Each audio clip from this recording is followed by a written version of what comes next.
Hello and welcome to our English class. Firstly, I want you to guess our theme looking at these illustrations.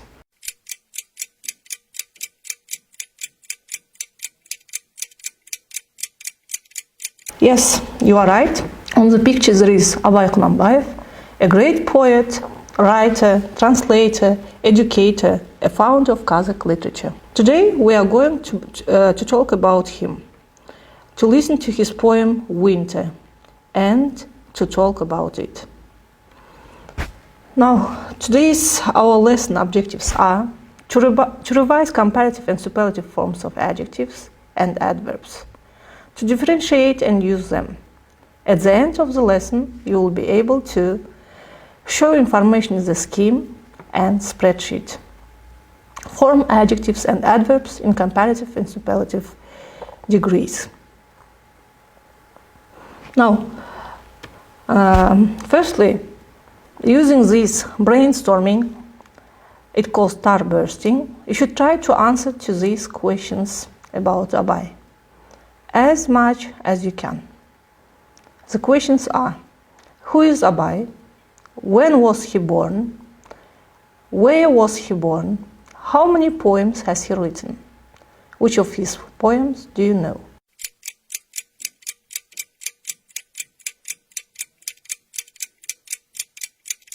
Okay, great job. Thank you. So today we will talk about how Abay Kunanbayev depicts the season in his work. Nature inspired the composer to compose music and artists to paint a picture and poets to write a poetry. Guys, from early childhood you are familiar with the work of poet, writer Abay Kunanbayev. Let's remember the biography, the highlights of the great son of Kazakh people. Abay Kunanbayev was born on 10th of August in 1845 in Chingiz Intermountains in the Semipalatinsk region, in the family of Bay Kunanbayev. If the father taught the boy to be a man, then his mother in many ways instilled him to be creative. His mother Ayjan was wise and kind. His grandmother Zere played an important role in the poet's life. His real name is Ibrahim, but nickname is Abay. Abay means attentive. Abay got a good education, first in the family, then in madrasa, where they taught Arabian, Persian, and etc. At the same time, he had attended Russian schools. Abay's creativity is limitless. Abay created about 170 poems and 56 translations were written. His works are unique, such as You Are the Pupil of My Eyes, Poetry is the Rule of the Language, Winter, Spring, Autumn, Summer, etc. Universities, schools were named after the poet. Monuments were erected and museums were opened in different cities of the Republic. Dedicated to a number of postage stamps. In 1993, the image of Abay was placed on the banknote of the National Bank of the Republic. Guys, this section is devoted to the study of landscape and lyrics. Now, I propose to listen to the poem of Abay Kunanbayev, Winter. See how the colors and the sounds of winter change in the poet's poem. Abay Kunanbayev, Winter. Broad-shouldered, white-coated, powdered with snow, blind and dumb with a great big silvery beard, granddad winter plots, and with a frown on his brow, by everything living hated and feared. The grumpy old fellow does plenty of harm. His blisters are blizzard bring snow and cold.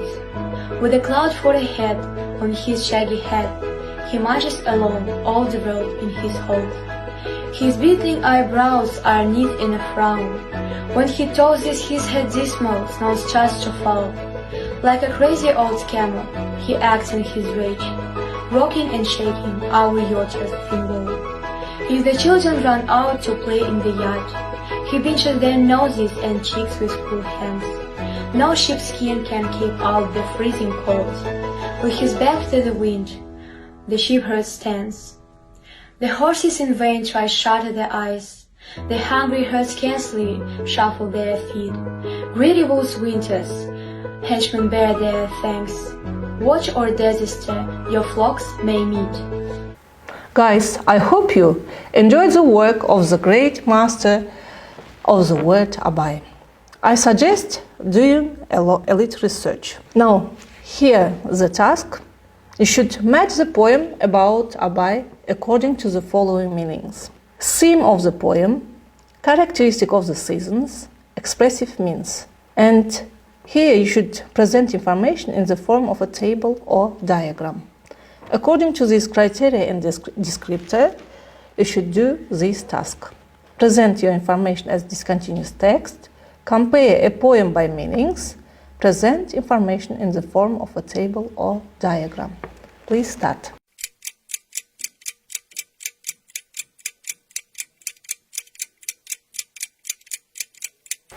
Okay, let's check.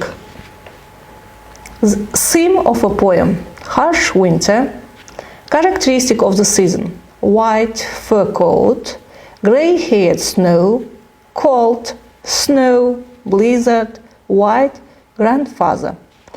Expressive means: an old matchmaker, a white grandfather, has done a lot of trouble, pulling a cloud over his eyebrows with a hat. He walks, groaning. He is angry, like a mad old camel.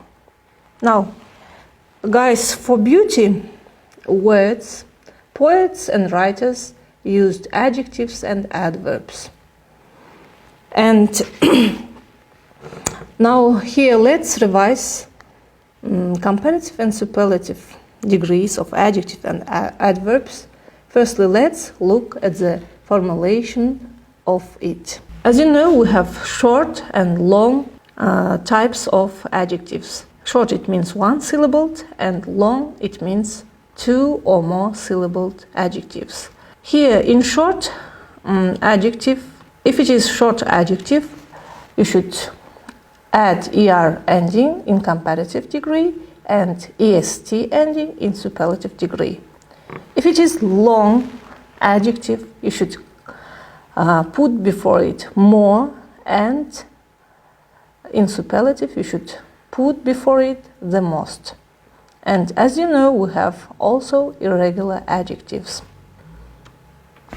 In the degrees of adverbs, we make it in the similar way. So, if it is clear, let's do the next task. Form different degrees of comparison from the following adjectives and adverbs. So you should form it in comparative and superlative degree. The words are warm, old, happy, gloomily, menacingly. Please start.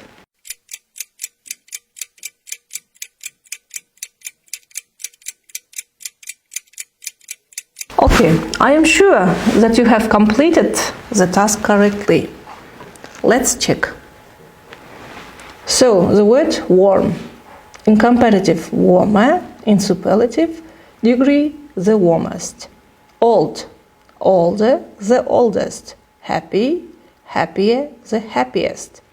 Gloomily, more gloomily, the most gloomily. Menacingly, more menacingly, the most menacingly. Now, dear guys, as a result of our well-coordinated work, we have achieved our goals. So, you found out about the work of Abai, adjectives and adverbs with varying degrees of comparison, and you have learned present information in the form of a table or diagram. You have learned also adjectives and adverbs with varying degrees of comparison. Now, guys, express your attitude to the lesson and give self-assessment using the method sandwich. You should answer to these questions. How can you use this learning in different subjects? How do you feel about your work? What have you learned today? What were the weaknesses of your work? How much progress have you made in this lesson? Here you should use these expressions. Now I can. I still need to work on. I've improved in. Today I learned. And at the end you should say, what did you like about today's lesson?